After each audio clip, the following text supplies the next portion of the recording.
আপনার মতো কয়েকটা মহসিন সরকারে ঘুরালে তোমার মোটে জারি দিয়া কয়েকটা মহসিন সরকার রে একটা দুইটা না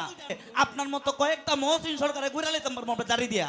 মন থেকে কোনো কথা বলে জারির মধ্যে নিয়ে আসে না সেটাকে বলেন মেনে নিতে সেটা তোমরা মেনে নিব না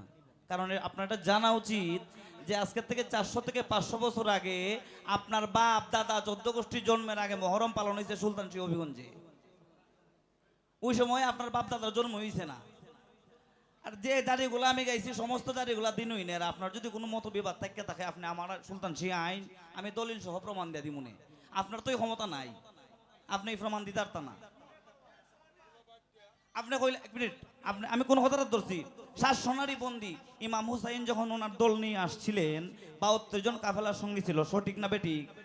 তাহলে 7 সোনারি কই থেকে আসলো তার মধ্যে 46 জন পুরুষ ছিল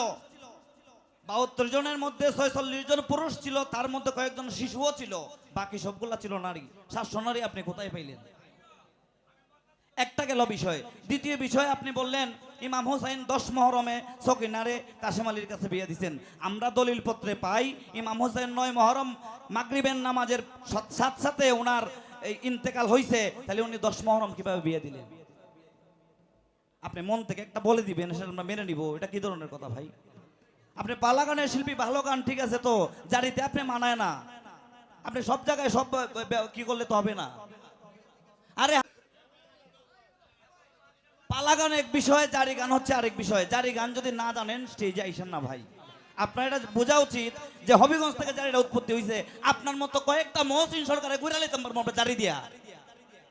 কয়েকটা মহসিন সরকার রে একটা দুইটা না